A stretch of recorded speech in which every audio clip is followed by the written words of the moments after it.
What's up, guys? Chris from Full Battle Jacket here, and Vindication. That should be the title of this video, because my latest videos on the PS5 Pro have garnered a fair share of venom and criticism from the PC and Xbox faithful. Well, now we have some sales metrics which indicate that the PS5 Pro is the #1 selling console on Amazon in the US and other territories since pre-orders became available. Let's talk about it. But before we do, please consider liking the video and subscribing to my channel. Click that bell notification so you never miss another video when it's released. I have a PS5 Pro Anniversary Edition that I'll be unboxing right here on this channel in November. If that interests you, subscribe so you don't miss it. Thank you for supporting my content. Referring to this article on The Gamer, the PS5 Pro is a bestseller on Amazon, yet it still hasn't sold out anywhere. We'll read the article and then we'll discuss. PlayStation continued its rollout of the PS5 Pro last week by making pre-orders available through third-party retailers for the first time. The bad news for PlayStation is, unlike the original version of the console, the Pro has not been selling out. The good news is that despite that, the PS5 Pro is comfortably the best-selling console on Amazon right now. At the time of typing this, the PS5 Pro is the 7th best-selling item in Amazon's video games section. The only 6 items above it are PlayStation, Xbox, Fortnite, and Roblox gift cards, which, barring the launch of something monumental, keep an eye on those rankings when the Switch 2 is released, tend to be the usual suspects. Despite that, the PS5 Pro is not only still available to pre-order on Amazon, but it is also in stock just about everywhere. Not only GameStop, Best Buy, and Walmart, but also PlayStation Direct. Particularly surprising that the Pro is still available at the source, since for 2 weeks prior to it arriving on Amazon at all, PlayStation Direct was the only place you could buy the souped-up console. The article continues, some of you are more than happy spending $700 on the PS5 Pro. The PS5 Pro remaining widely available for weeks after launch probably isn't all that surprising to most of you. The reveal of PlayStation's mid-gen refresh generated quite a bit of backlash when it was confirmed to cost $700.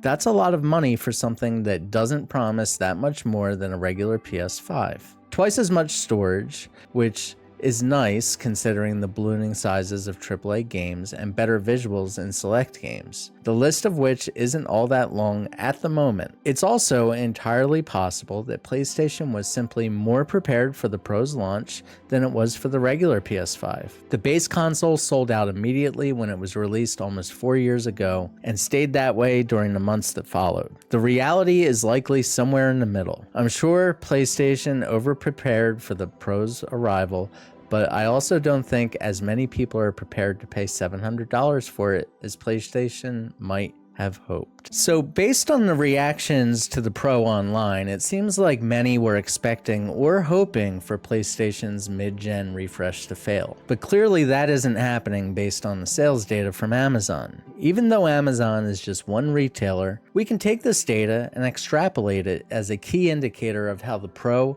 is selling overall. So clearly Sony knows there's an addressable segment of the console market that wants the additional power to achieve better fidelity and frame rates than was possible before. And this is causing the Xbox and PC guys to lose their ever-living minds. I have a question for you guys, especially the current PlayStation owners still on the fence about the PS5 Pro who are waffling on the price.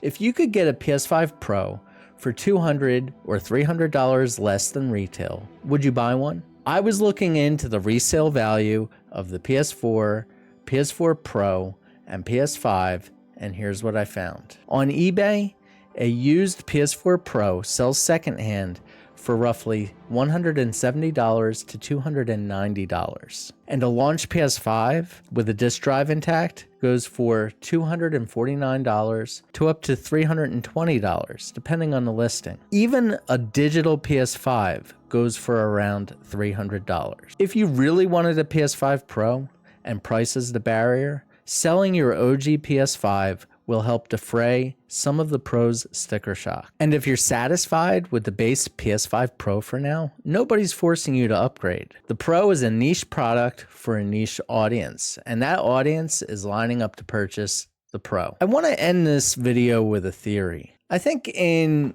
reviewing a lot of the comments that I've gotten on some of my most recent videos, I think the reason why PC gamers and Xbox players for that matter hate the PlayStation so much is because the platform represents a sort of final seal that is yet to be broken, that would allow for a homogeneous, all games everywhere kind of future. They hate exclusives, and in many ways, they feel the console business is holding gaming back as a hobby. I mean, sure, there's Nintendo, but they've sort of carved out their own lane in the industry. I'm really referring to high-fidelity AAA gaming as a whole here. Despite Sony's fumbles this generation, they've sold in excess of 60 million PS5 consoles, outpacing the PS4, and they continue to make more money than they ever have, even while floundering, chasing live services and releasing a string of remakes and remasters that nobody really wants. In a way, I think PC and Xbox have a sort of harmonious relationship with one another. What I mean is, one doesn't really consider the other a competitor, but Sony's different. Xbox gave up the console fight, and by focusing on Game Pass and buying some of the biggest publishers in the world, they sought to spin Sony out of the console market. It didn't work, and that's really frustrating for some. And that's going to do it for this video, guys. Please remember to like the video and share it with your friends. Leave a comment down below and let me know what you thought. The channel keeps growing every day, and I couldn't be happier with the support. Thank you for watching my content. See you in the next one. Peace.